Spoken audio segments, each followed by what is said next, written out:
Magandang araw po sa inyong lahat. Ako po si Mr. Jason Ariel Andrade, isang HR Generalist Officer, isang Safety Officer, and also a former First Aider.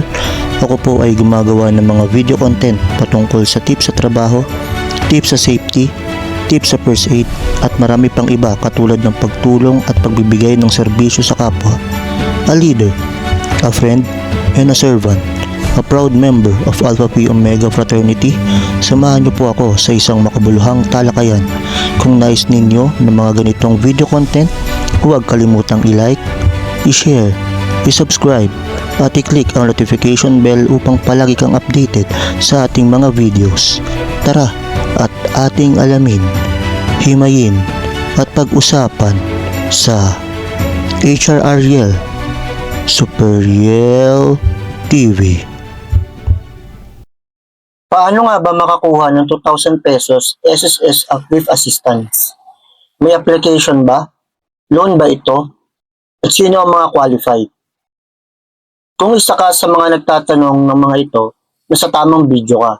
Sa loob lamang ng 5 minuto, papaliwanag ko ang lahat ng kailangan na inyo pang malaman upang makakuha ng SSS Uplift 2,000 pesos. Kaya siguraduhin panoorin ang video na ito hanggang dulo. Una sa lahat, linawin natin ng isang bagay. Marami ang nagtatawag dito ng uplift loan. Pero ang SSS Uplift 2,000 ay hindi po loan. Ibig sabihin, hindi ito utangin at hindi mo rin ito babayaran. Ang uplift ay isang programa ng pamahalaan na nagbibigay ng 2,000 pesos buwan-buwan sa mga kwalipikadong miyembro ng SSS upang makatulong sa kanilang pang-araw-araw na gastusin.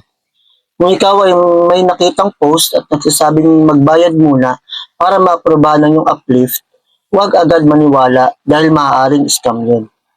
Sino ba ang qualified? Ngayon, sino nga ba ang maaaring makatanggap ng uplift? Narito ang ilan sa mga pangunahing qualifications. Dapat ay aktibong miyembro po tayo ng SSS. Pangalawa, may posted SSS contribution sa itinakdang period. Pangatlo, pasok sa income qualifications na itinakda ng programa. Pang-apat, kasama sa listahan ng mga kwalipikadong benepisyaryo batay sa government records. At pinakahuli, may registered at active disbursement account sa SSS. Kung natutugunan mo ang mga requirements na ito, mas mataas ang posibilidad na mapasama ka sa listahan ng mga benepisyaryo. Paano mo nga makukuha ang 2,000? Narito ang step-by-step guide. Una, mag-login lang po tayo sa ating SSS account. Pangalawa, siguraduhin na ka-enroll ang inyong bank account o e-wallet bilang disbursement account. Pangatlo, regular na tingnan ng inyong notifications o email mula sa SSS. Pang-apat, kung qualified ka, hindi mo kailangan mag-submit ng application. Automatic ang ipoproseso ang assistance at ipapadala sa inyong registered disbursement account. Napakadali ng proseso dahil wala kang kailangang bayaran o ipasang application form. Mga mahalagang paalala. Bago tayo matapos, narito ang iilang paalala. Huwag magbibigay ng OTP o password sa kahit sino man. Pangalawa, huwag magpaniwala sa Facebook page o text na humihingi ng processing fee. At laging i-check ang inyong official announcement ng SSS upang makasiguro na tama ang impormasyong iyong matatanggap. At yan ang ating gabay tungkol sa SSS Uplift 2,000 pesos assistance.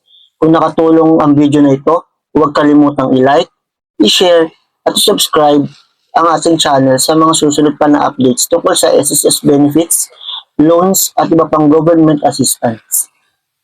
May tanong ka? I-comment mo lang sa ibaba at sasagutin natin ito sa susunod nating video. Maraming salamat po sa ating mga panonood. Kita-kita po tayo